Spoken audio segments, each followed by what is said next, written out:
kind of bounce up now. That's gonna give us a better jump. So a little knee flex here, apply the pressure, spring. So let me just set this up. Okay, it happens like in a split second. So if you watch my feet, you're gonna see me set the feet together, and then we get that spring to get us the right type of jump.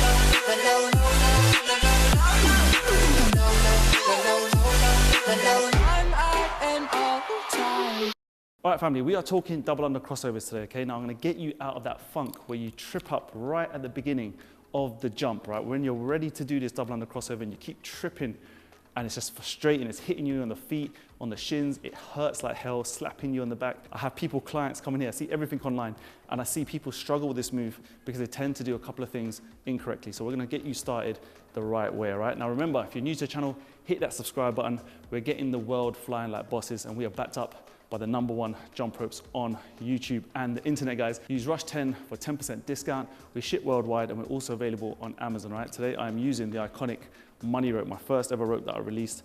So yeah, back to good times as well. A lot of people, when they try and do this move, right, they don't really understand at the beginning that you can execute this move and jump with straight legs and do it as slow as I've just shown you just there.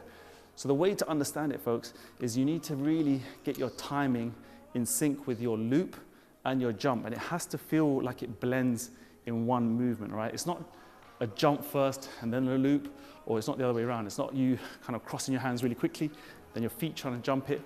Because when you tend to crouch like this, right? When people tend to sort of jump really high, right? What that tends to do is it brings our arms in this kind of way, where we start to stretch our hands away from us. Because naturally, as you jump with your legs like this, your body knows you can't cross like tight, right? So what tends to happen is you're gonna try and cross away from you, and when you do this type of cross, the rope gets lifted off the floor. As soon as our arms come away from our body, always remember we're shallowing this rope, which means we're sort of bringing it off the floor. The U shape that we're creating is very, very wide, and then that's making our rope shorter. So now naturally, if we don't get the timing right, it's gonna always hit us as we're jumping, right? So that's all you need to remember, is just, we're gonna stay away from arms coming away from our body. That's the first step. So how can we make it so that our arms feel nice and kind of close to our torso or to our rib cage, right? What we're gonna do is we're gonna grip the handles very sort of far down, if that makes sense, okay? So we've talked about grip in so many videos, all right? Every single video, trust me, I talk about this. But you need to try and feel very light grip pressure is the first thing. The second thing is you need to feel like tall. You need to feel like you're stretching your body. So when we take off, we can have that feeling where our body is just getting stretched out a bit. So like how you do your double unders, let's say you do your double unders pretty good, and then when you come to doing your double under crossovers, your body now naturally wants to flex the knees and feel like you need more height off the floor to try and clear the rope. So you need to now remember, we're gonna just feel nice and long, okay? The second step, or the second feel, is when you start to do this move now, folks, is you need to blend, right? So I talked about blending. So what we're gonna do is we're gonna feel like when we jump over this rope once, the second time we're about to jump, we're gonna start to apply a bit of pressure into the floor, a little knee flex, and that's gonna give us the spring that we need. If we start to jump from like sort of here, like a standing jump, like here, with no pressure, then naturally we have to sort of jump, as it were, off the floor. I want you to feel like you're really applying pressure down. We're gonna get this spring, we're gonna kind of bounce up now. That's gonna give us a better jump. So a little knee flex here, apply the pressure, spring. So let me just set this up. Okay, it happens like in a split second. So if you watch my feet, you're gonna see me set the feet together, and then we get that spring to get us the right type of jump, right? So now we're jumping with the correct form. We're sort of springing off the floor. We're not just jumping flat-footed, we're just really applying pressure and boom, just like this. So as a drill, you can just practice this at home right now. apply pressure and just spring up and feel like your calves are getting stretched out, your body, your legs, everything's feeling nice and tall. Next step is hand positioning, okay? So you've got the idea of how to jump now. You need to avoid flexing your knees.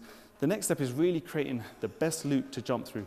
The loop that's going to give you speed, get around your body with enough time for you then to complete the move as well at the same time. So now your feels with your hands, you've got this nice light grip pressure. We want to try and feel, guys, is we're going to feel like our hands are crossing. We're creating a V-shaped cross, also an X-shaped cross down here, down sort of in front of our belly button, okay? We're not coming wide and across our chest to do this. We're not having this kind of gap away from our body. We're going to create an X down here where the handles and the thumbs, they face here, down and away from us, not across our body, horizontal, it's down here. What that helps us do is it creates this loop which is more narrow, a little bit longer, and again, gives us the best chance to create and execute this move. So if you're watching the hands, my feel is as I come to start this jump now, I've got the timing with the feet. I'm going to create an X down here as I jump. So it's down and away, down and away. It's not here across us. And again, that's just going to lead to really bad form, awkward techniques. So nice cross, just in front of our belly button. And it's really important, like it's super important that we get the hand positioning right because that's what's going to create the loops. You have to remember how we control the hands, how we control the thumbs is how we can manipulate the loops, etc.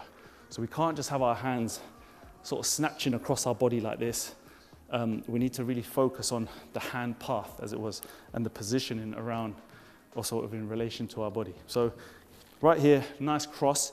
And you'll realize when you do this, folks, when you jump and cross like this, if you can give your wrist a little flick at the same time, that's what gets this loop going with enough speed so then we can then uncross it in time to execute, clear the jump. So the hands will have a nice little flick motion so you can hear that whoosh in the rope or the swoosh. And you can see I don't need to jump high. I don't need to flex my knees. The last step you need to understand is the uncross phase of this move, okay? So you've now got the cross bit, and now it's just the uncross element when we come to landing, okay? Now a lot of people can get a little bit muddled up on this bit as well. So sometimes they finish the cross, and then they trip up on the way down. Now this could be two things quickly, okay? It could be the fact that you have jumped too early. You've done the cross, but then your height of your jump or the timing means your legs have come down too soon. The second is really how you've uncrossed. We're going to focus on the second bit because I expect you guys, this is an advanced move, expect you guys to now get the timing of the cross in the first jump. When you come to uncrossing now, folks, I want you to feel, as we did with the first cross where we feel like it's down and away, I want you to feel like when you uncross, it's also down and away. You point the handles down to the floor, your thumbs down to the floor beside you, and that way, when you get the timing of that, you'll hear the second whoosh, and it just come round super quick.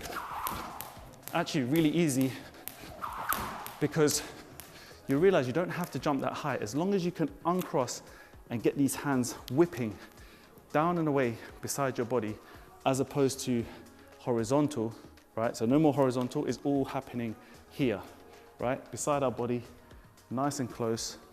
Then you guys will be definitely crushing it. Drop this video a big thumbs up, folks. That'd be really useful for me. Hopefully you guys are crushing your rope game out there. Leave me a comment. Let me know what you want to see next and I'll get it done for you as usual. Remember, check the website.